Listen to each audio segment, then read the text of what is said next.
All right, this is Dr. Tom Rafai, and in this case, a former competitive bodybuilder and very interested in helping you body sculpt, if that is something that you're interested in, without harming the internal organs. Okay. It's wonderful to look great on the outside, but if you don't have health on the inside, it can really turn out to be a problem in the long run. And I realize people want to bulk up and, ideally, get lean. You zoom both. Uh, get shredded, if that's the term that you really want to use. Although I would say that, getting shredded often incurs a very severe form of food, if you will. In that case, I'll say dieting, and I'll give you some idea of my background and history in that regard and how I've been able to pull off getting the type of and maintaining the type of muscle mass. Now, even, closer to 60 than 50. I'm going to show you a video of when I was in my uh, 20s, almost 21. Of course, now these days when I'm 56, still maintaining, I think it goes to show and say something, but also with a completely clean coronary artery calcium score, neck arterial scans that are reflective of having an biological age more than a decade less than my chronological age, and peripheral vascular arterial studies completely patent, triphasic, as they say. And this is despite having crappy genetics. I mean, my father was diabetic by the time he was in his late 30s, on insulin by the time he was in his early 40s. Again, I'm 56. I'm nowhere close to any of that. Uh, and the fact that I have a very high genetic elevation in a form of toxic cholesterol called lipoprotein little a. And I've discussed those on different YouTube, so I will save that. Maybe I'll even do a fresh one soon because I think that topic is important. Briefly, lipoprotein little a is a toxic form of LDL cholesterol. 1 out of 5 Americans has it.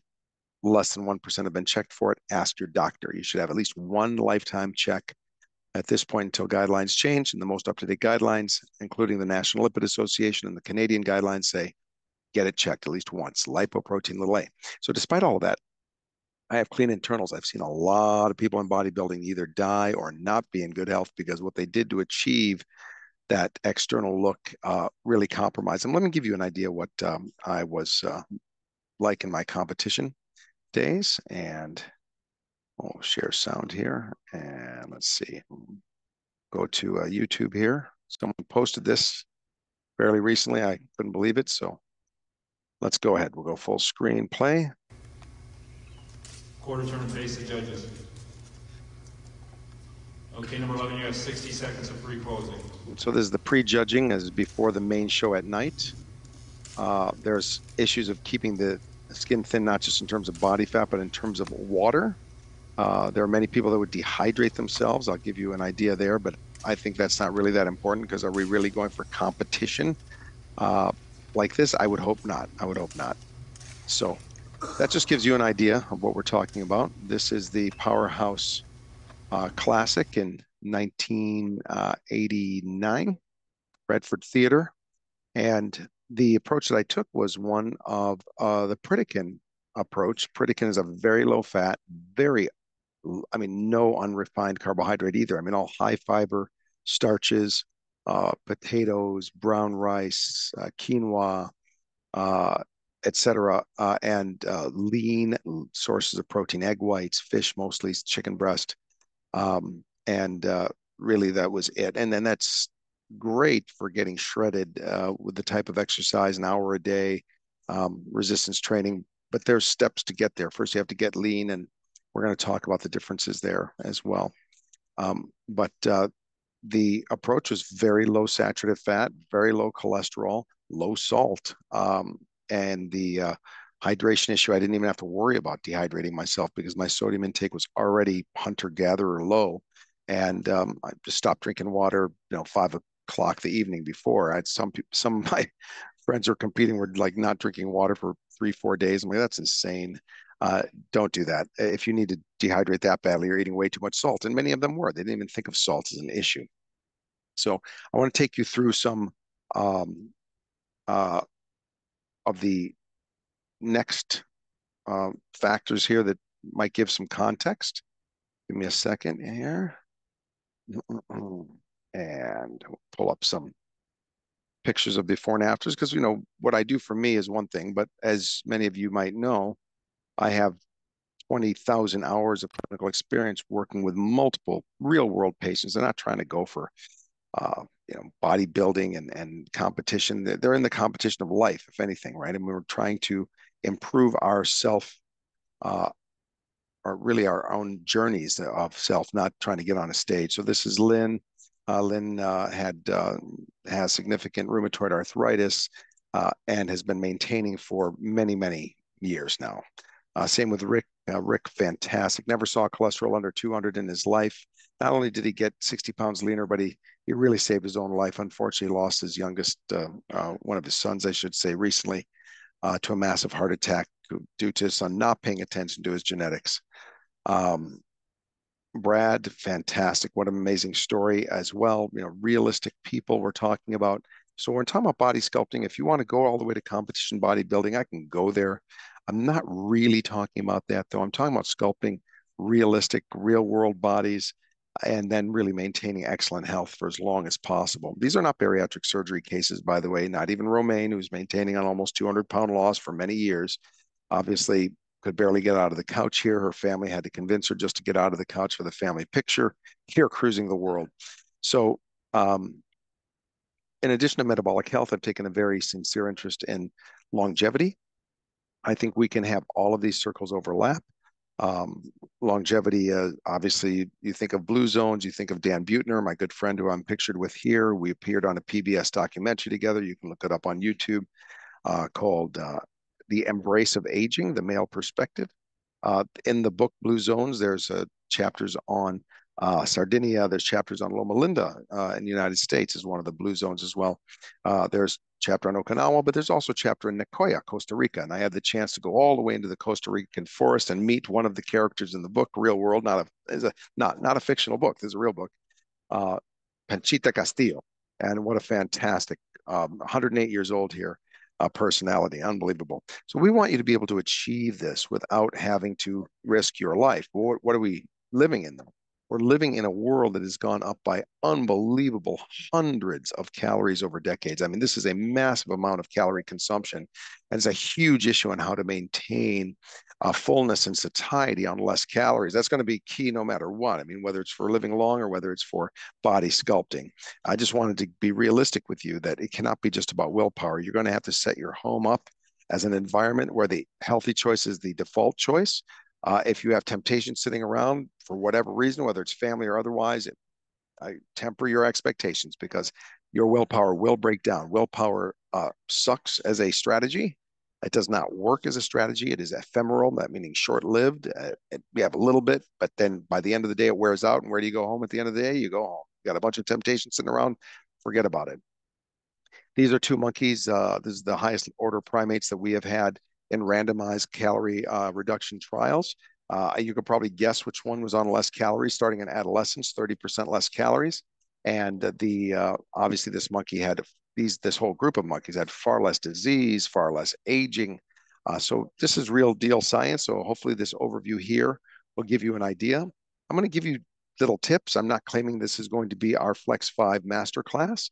I would honestly say that if you want to master this approach, you should join the Flex 5 Lifestyle Masterclass. That's very simple. You just go to myflex5.com. I'll put it in the descriptions, MYFLEX, then the number 5.com, myflex5.com, and you can make your Flex 5 lifestyle, starting with the masterclass. It is an ultimately individualizable approach. It is based on plant predominant, not plant pure, flexitarianism and the most advanced form of it. We even have a very and critically important pinnacle here called the 5% fun zone, where we don't need to recipe modify. We don't need to, we just enjoy. And it doses the poison if you're having something so infrequently that it's not really going to calculate much in your budget of food and nutrition, then enjoy it. Enjoy it with a moment of silence. Anything goes, whatever it is. If it's that small an amount, if it's that infrequent, we want you to completely immerse yourself in it. Just urge you not to necessarily bring the temptation into the house, pretend it's a wolf, or excuse me, bring the wolf into the house and pretend it's a dog, and then blame the wolf when the wolf bites you. Okay, it is a wolf. And now when we have 40% of Americans being technically or at least by body mass index obese. And there's many, many people who have normal body mass index who are also skinny fat. And so I do not like over focusing on the scale. I think that's a bad way to go. That being said, the approach we're going to need to take here regarding body sculpting is you're going to have to maintain protein intake.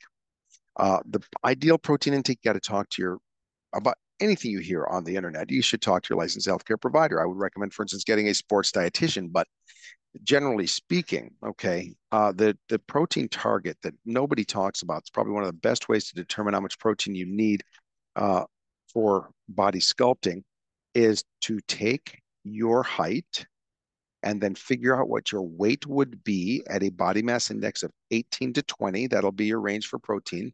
You can just Google BMI calculator, put in your height, right? And then put in a weight, probably starting around 100 grams, 110, 120, 130. Use those numbers, starting at 90, 100, 110, 120. You can go up by fives if you want, 125, 130, until you get to a BMI of 18. And then you can keep going until you get to 20. And that protein, let's say it's 130 to 150, will be your range of protein in a day. Now, that protein ideally should be split up. And don't forget about the morning, because the morning is after you've spent, 7, 8 hours fasting, not eating, maybe even more, obviously, if you haven't eaten just before bed. And your protein needs are constant when it comes to growing new hair, growing new nails, growing new skin cells, growing new uh, uh, intestinal cells, enzymes, which are these small proteins that are necessary for biochemical processes required for life. All that is constant. It cannot stop. If you do not feed your body adequate protein, your body will take it from muscle mass. Muscle is kind of like a backup storage if necessary for life, but it's almost equivalent of getting wood from the frame of your house for a fire in your fireplace. Not really a great idea. So that first protein feeding, you're going to be, if you're over 50, you're even 40, I would say, you're starting to talk about needing at least 25, 30 grams at a time to stimulate muscle protein synthesis. Now the question becomes, where does this protein come from? You want the cleanest proteins? Well, they are going to be things like egg whites. They're as clean as you can get for animal protein. Don't forget your legumes. You can get a significant amount of the fiber we're talking about with a bonus protein pulse, no pun intended, from these pulses from beans, lentils, and peas. I'm much more of a fan of beans and lentils than peas, but if you like peas, great. You can get a significant fraction of your and tofu, by the way, which is from edamame. You can even get all of your protein from plants. If you want to know the truth, you're doing body sculpting, you probably have to add some supplementation, like pea protein, which has been shown to be as effective as whey protein. And by the way, protein powders are totally legitimate as well, because whether they're animal or plant, if they're animal, they're typically whey or casein or a blend of the both. I personally like the product Z Pro 25. You can look it up. They don't pay me a penny to tell you this. Excuse me. ZPRO 25. Okay, that you can look up. It's 25 grams of high quality protein. You can mix one of those even with half water, half unsweetened soy milk if you want to boost up the protein a little bit from plants. Great. And obviously fish is the flesh of choice. You don't need as much as you might think, though. I mean, 6 ounce serving is going to give you as much as most bodies that I'm talking to. I'm not talking about here about massive competitive bodybuilders or power lifters or people in the NFL. Please, if you're one of those, and this isn't for you. uh, in 4 to 6 ounces of flesh, the kinds of flesh that are leaner, I wouldn't necessarily push salmon for getting shredded, but I would say it's no problem. Twice a week, a fattier fish, even though there's more calories, it's the most valuable type of fat. Because when you are getting lean, you want to run low fat. You definitely want your essential fats, and those are omega-3 and omega-6. Those are necessary for neurological health and for skin health, period. You cannot make them. You can make monounsaturated fat, sorry olive oil, sorry almonds, sorry avocado. You can definitely make saturated fat. So sorry, all of you carnivores and saturated fat pushers. Your body does not need saturated fat. It can be made by your body. The only fats you need are the polyunsaturated fats. Those are the essential fats, and they come in omega-3 and omega-6. So having some trout, having some salmon, some fattier fish is fine, but also think about, or sardines, preferably the lowest sodium you can find, and in water. Now we're talking about getting shredded. So, I mean, if you want to add a touch of olive oil, that's fine. Squeeze some lemon on it, though, get some flavor other ways. And then otherwise, things like whitefish, tilapia, cod, you don't need more than 4 to 6 ounces, though. You just don't need that much. The issue more is spreading it out over the day. So that's the protein story in a summary. Now, Believe me, you need this is just guidance. I want you to have guidance so you can go figure out the details for yourself. We would like you to maintain your saturated fat on this type of approach to make sure that you are maintaining cardiovascular health at no more than 10 grams a day. That's not zero. And by the way, you saw the 5% fun zone. We don't worry about 65 days of the year, more like 335, maybe 345, but don't take all 20 or 30 days off in a row. So we're not saying 10 grams or less of saturated fat every single day you ever live forever. Okay. I mean, well, maybe the forever part. I should say this is something we stick to for life. I would say maybe maybe the last year of life. Do whatever the hell you want. You've earned it. But the proverbially speaking, but 10 grams or less a day will keep your liver a cholesterol clearing machine, right? Saturated fat inhibits the liver's ability to clear the blood of cholesterol to be used for bile so that you poop out more of your cholesterol. That's how you get rid of cholesterol. You poop it out. You don't sweat it out. You don't pee it out. You don't breathe it out. You poop it out. Okay. Dietary cholesterol as well. I mean, egg yolks, first of all, they got calories. Second of all, there's no nutrient in even pasture-raised eggs. You can't get better just by eating the plants from which the more colorful pasture-raised eggs came from, minus all the calories and cholesterol. Now, if you have non-negotiables like egg yolks, that's fine. If you're talking about getting super shredded for competition, there would be like several weeks that you would not even have non-negotiables. The problem I have with competitive dieting, where you go into that zero tolerance approach, is man, it ends up in binge eating, and I'm not pushing the bodybuilding shredded approach. I was just showing you that to give you an idea of what I've learned. And believe me, after those shows, we were binging on pizza. It was way too strict for most people. Okay, maybe not for you, Mr. or Miss Exception out there. That being said, the carbohydrate sources we have to make it clear here. We're not talking about jelly beans. We're talking about garbanzo beans. And when I hear carbs, that word is just completely useless to me. I do not know what you're talking about. Are you talking about jelly beans or are you talking about lima beans? They're completely different in terms of calorie density. They're different in terms of potassium, magnesium, fiber. I mean, when I hear the word carbs, I don't know to laugh or cry. It's a useless term. It doesn't mean anything unless you're talking about the quality of food. So we just talk about quality of protein when it comes to quality of carbs. Why do I talk about legumes a lot? Because they provide great high fiber starch, right? That really sticks to the ribs, and the fact that you get a high fraction of protein for a starch source, right? It's predominantly starch, but there's a lot of protein, particularly in edamame for sure, and lentils are great. But really, whatever one you like, you'll notice they have a great protein content for a plant. Greek yogurts, great source. I mean, they are animal protein. They mix in whey and casein, so fast and slow proteins. They have very little cholesterol, very little. And if you're getting fat free, you're getting zero saturated fat. And if you go fat free, you often, especially if you go with a brand like Faye or Fage. I know it looks like phage, but it's pronounced Faye. You can actually get uh, uh, a taste that's almost like sour cream. So you can imagine like a baked potato with some Greek yogurt. It could go together very well. Or if you want, something more like Latino, you could go with beans and Greek yogurt. Really, you could do very well in that regard. Um, all of the foods I've mentioned so far are also low in calorie density, meaning they're high in water, so they get you full on less calories. The water, though, is in the food. I mean, like you're 70% water. Whoever I'm talking to, you're about 70% water.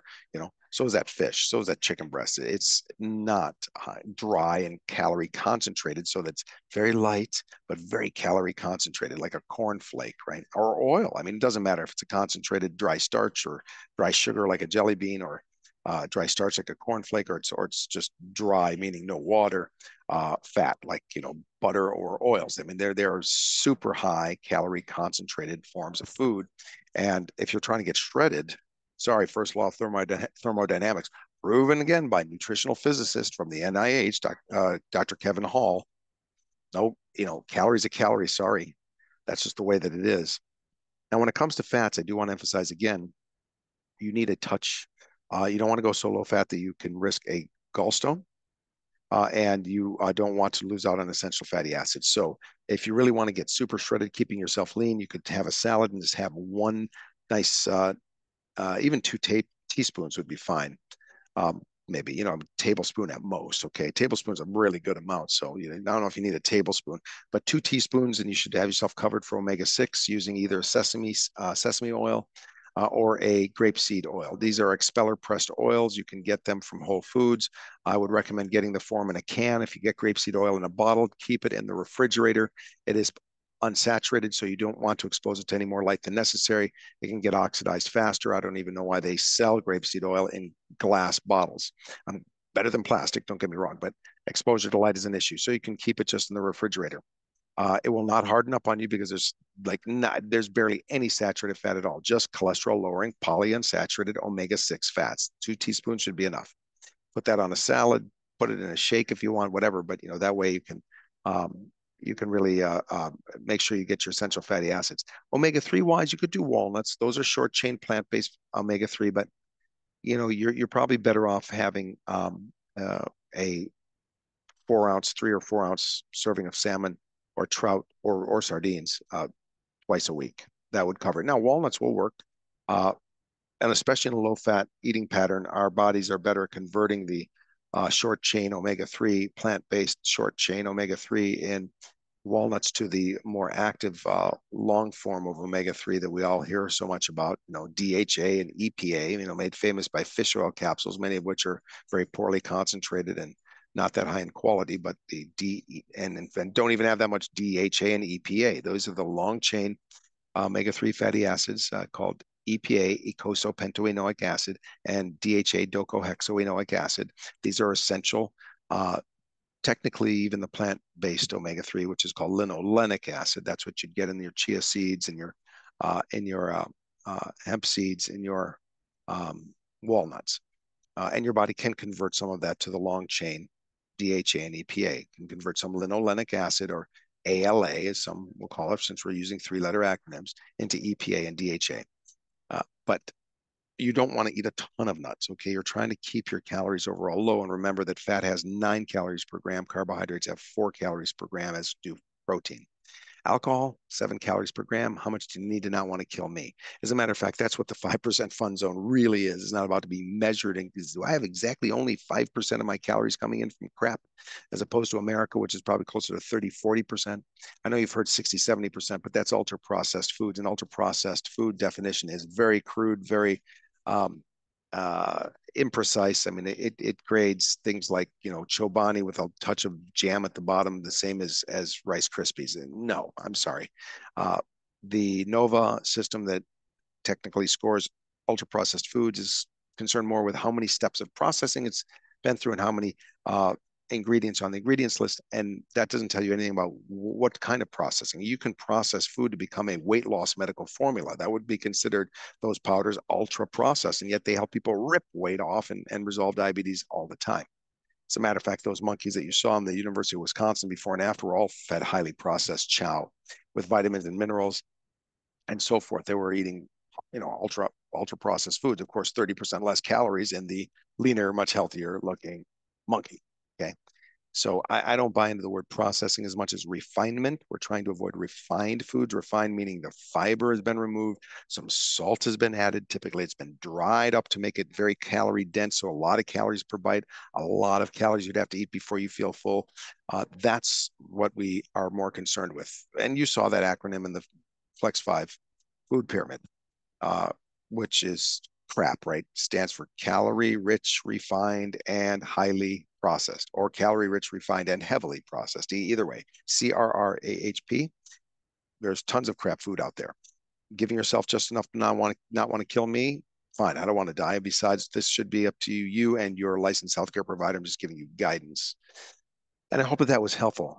In the process, I would, don't try not to make up the flavor too much with salt. I mean, you do want to keep to 2,000 milligrams a day is plenty, plenty enough. So don't rely on lean turkey deli meat, okay? Deli meats are going to be high in sodium. Now, wait a minute. There are no salt added turkey from Dietz and Watson, from Plainville, from Boar's Head. They all have. If you look around the stores, excuse me, getting something out of my eye. For no salt added. Don't confuse that with lower sodium. Okay, lower sodium, first of all, is completely different than low sodium. And I've never seen a low sodium turkey breast. Actually, no salt is even lower than low sodium. I have seen no salt added turkey breast. I have seen a low sodium roast beef, pretty lean, from boar's head, if you find that. But otherwise, deli meats are typically jacked up in salt. And the biggest salt contributing in the United States are really cured meats, but number one is bread. So, if you like bread, bread's non-negotiable. Doc, is there any bread that's, some starch that's out there? I would say go for Ezekiel. Ezekiel 4:9, made by the company Food for Life. It's practically a biblical recipe. If you look in the ingredients, you'll even see lentils in there, sprouted whole grains. It's as healthy as you're going to get a bread to be. Toasted is the best. And then, you can throw a little no sugar added Smucker's jam on top of that with some egg whites for breakfast, for instance. Obviously snacks, fruits in between, vegetables in between, nice big salad, maybe some beans and some just the right amount of fish for lunch. And then you kind of rinse and repeat. At dinner could be grilled vegetables. Obviously fruit is always best for a sweet tooth in this kind of situations. Imagine at the dinner you'd have your 3-4 ounces of trout or salmon. And if you needed something crunchy, you could go for shredded wheat. Shredded wheat it seems pretty plain, and it is. But if you have shredded wheat with just a little bit of maybe 0.5% milk, or maybe unsweetened soy milk, and maybe a packet of Splenda or two, you can have yourself something that's crunchy. Unless you let it if you let it sit for a while, it's going to turn soft. But if you eat it on the spot, it's going to be crunchy. You can also get some crunch, if you will. If you want something that's reasonable, it's kind of like it is shredded wheat, but they add a little bit of oil, but it's still low fat, so they don't add much, and they only add a little bit of salt, and it's called Triscuits hint of salt. So Triscuits hint of salt for people that need that crunch with a little salt. Hint of salt cuts the sodium by 65% or so from your typical, but well, no, well, about 60% from your typical Triscuits, and is made basically of shredded wheat and just a little bit of typically a polyunsaturated fat-rich oil, like soybean oil, but very little, right? And don't beat up on oils except for they're so damn calorie dense. I don't care if they're coconut oil or they're cottonseed oil or whatever. You try to keep the amount low. But if you use a Triscuit hint of salt and with some salsa, a salsa like Frog Ranch. So Frog Ranch, phenomenal. Very is low sodium. It doesn't even brag about it. It tastes great. Frog Ranch comes in mild, medium, and hot. I'm not a big fan of heat, so I get the mild. You can get whatever kind you like. It can work great on an omelet. You can cook some chicken breast and use the salsa as well. Um, if you like things like more of a Thai chicken kind of thing with peanut butter, with peanut sauce, you can cook some chicken breast tenders in a pan and then just add a little bit of PB2. There's other forms of low-fat peanut butter powder, but PB2 is one of the most famous brands. Comes in the same jar size as a peanut butter, it's in the same area as a peanut butter, but it's I think 90% less fat. Basically, slow roast these on a big flat, and then the oil kind of leaks out, right? And then they have just the residual protein and a little bit of fat that's left. And if you put that in just enough in the juice of a chicken, you'll notice a slurry develop in the pan as you're cooking it up. Just put maybe a tablespoon at a time. Make sure you're not doing too much, and you've got yourself some, Thai chicken, if you will. Okay. On the salt, be careful. It's salt. I'm going to leave you with this one. Morton light salt, the most evidence-based approach to using salt that's healthier. We have seen multiple trials now, double-digit numbers, randomized controlled trials of replacing sodium salt with potassium salt. So potassium salt, potassium chloride, you can buy pure, like no salt, but pure potassium chloride has a metallic aftertaste. If you mix those sodium or regular salt, right, with potassium salt, you get rid of that and you cut the sodium in half, and almost nobody can tell the difference in the flavor. The best brand, I think, the most easily accessible, is Morton Light Salt. But don't pour it on like there's no tomorrow. The idea is to use just a touch after cooking or just on top of something, just to give a little pink.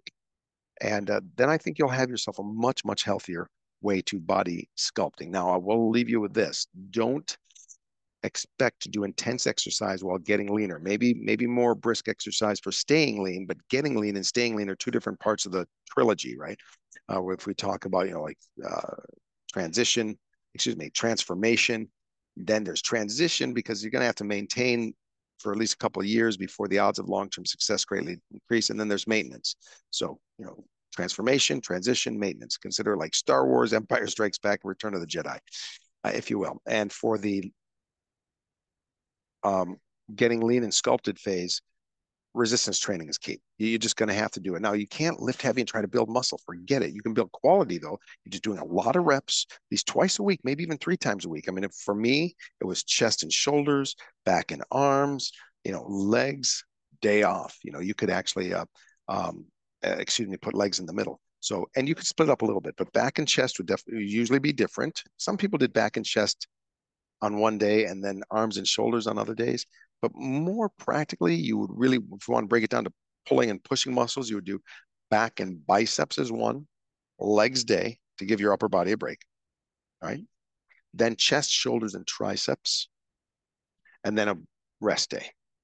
And then back to the cycle again. Now, these are basics. You can tweak and adjust it, discuss with your licensed trainer, certified trainer. But if you're trying to go for that, I wouldn't say bodybuilder look, but you're trying to get really toned, you're trying to get cut, you do want to focus on body parts in a way similar to, but with much higher reps, right? You don't want to do heavy weights trying to build muscle while you're cutting calories. It won't work. But you can shred well and prevent muscle loss and improve quality of your muscle, okay? By doing that kind of split routine. You're not sure about it, just get a trainer, okay? This is just guidance. This is not about medical advice. I'm giving you education for you to take to your licensed healthcare provider or certified trainer and work with those professionals. But I hope that this was helpful.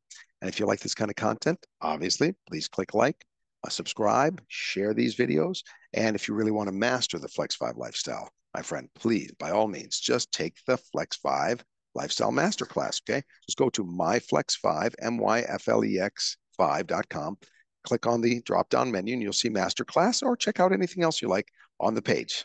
Thank you very much.